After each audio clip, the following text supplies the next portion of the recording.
Hi, welcome back to my channel. The first step for me is always to ensure that the bathroom is very clean. Unfortunately, this is a step that a lot of people skip over. They just want to have a nice, relaxing shower and they don't bother to check if the place that they're taking a shower in is squeaky clean. I'm not saying that the place needs to be perfect, but it needs to be clean. So for me, I always ensure that the bathroom is clean. I clean effectively once a week, and then every other day I just make sure that I tidy up after myself.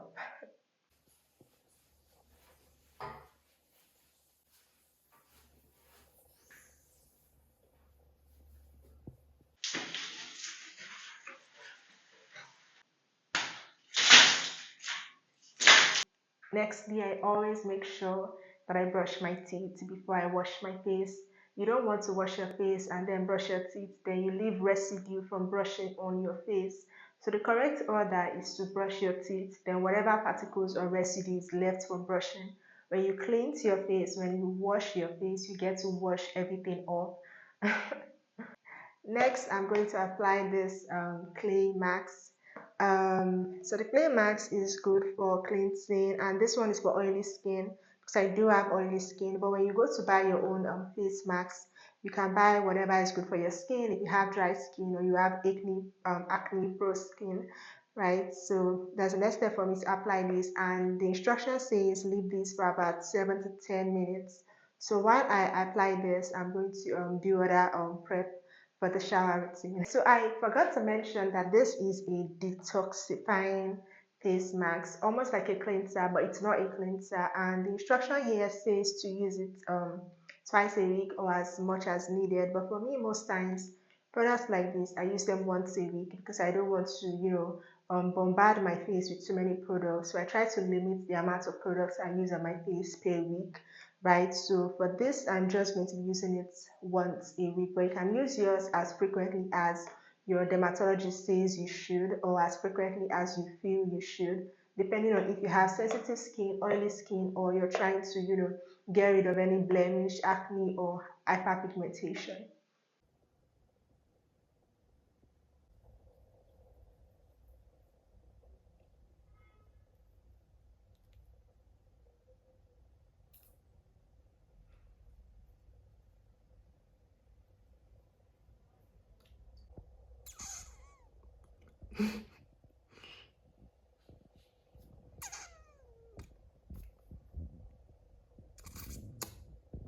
So guys, I've left the clay mask to dry. It's dried now, so I'm going to hop in the shower and then I'm going to wash it off. Then I'm going to go in with my body wash, my bath soap, and I'm still going to apply my face wash for better cleansing.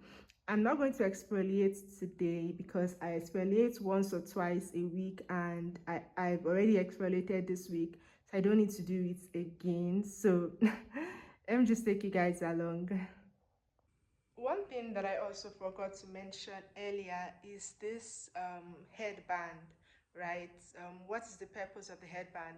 I know that I've watched videos of people who do their skincare or their shower routine as well, and they use this headband, a while ago.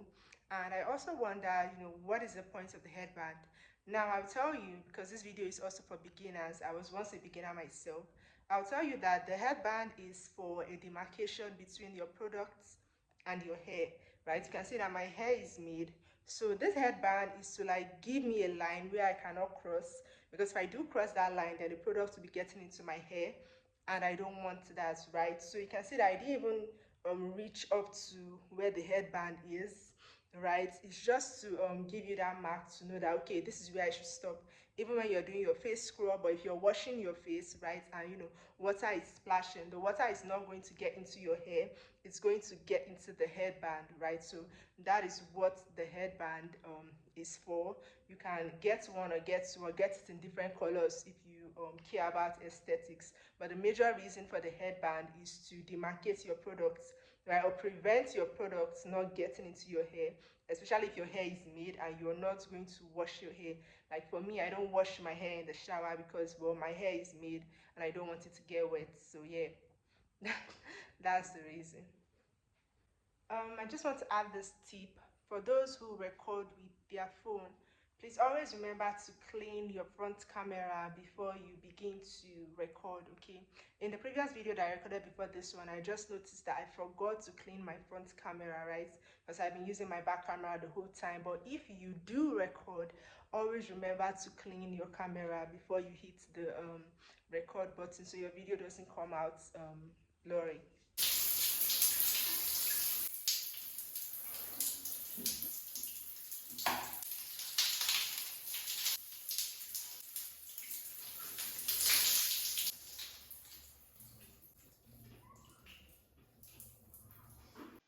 Hi again. So I'm done, and there are certain important tips that I want to give.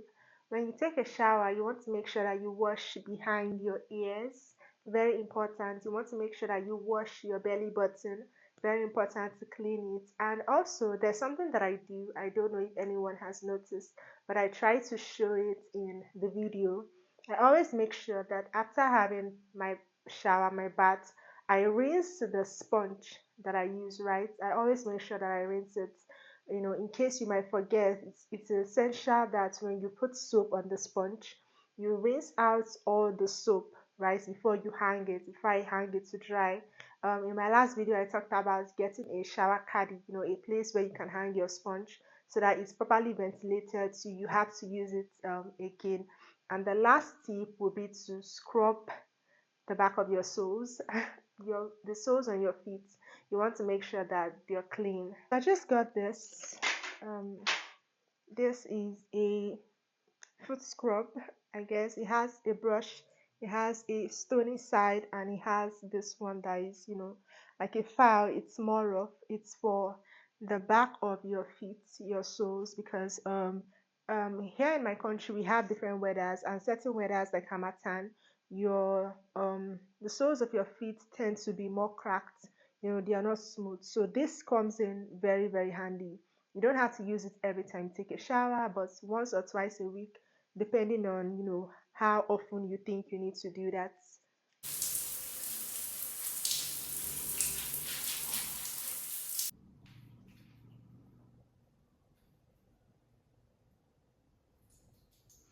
So when you're done with the whole cleansing and exfoliating, you want to go in with a moisturizer, right? Because now your skin is exposed and you want to seal that in with a moisturizer. For the soles of my feet, I use Vaseline, okay? I said it before that I'm not a skincare expert, so I'm not big on recommending products, but you want to go in with a moisturizer that is good for your skin. Just seal your skin, make it smooth, you know, make it fresh, make you feel nice. And if you have any other skin concerns, then yes, you can also use products that target those concerns. And also, don't forget your body oils, don't forget your body sprays, don't forget your perfumes, because smelling nice is a very, very important aspect of your whole shower feel good routine. The last thing I'm going to say in this vlog is this. For me, I don't believe in overconsumption, and I see people complain about it a lot, and I understand where that comes from. I don't encourage overconsumption either. Overconsumption, in the sense that you don't need to use 20 things in the shower. You don't need 10 moisturizers, you don't need 10 body wash, you don't need 20 exfoliators. No, you don't need so many products. You only need effective products, right? Though sometimes you might need to try a couple of products before you find out what really works for you, which is fine. But you don't need to use 30 things in the shower. You know, one bar soap, one body wash is fine. One exfoliator, one face wash, you know, and you can have face washes for different things. You can have hydrating.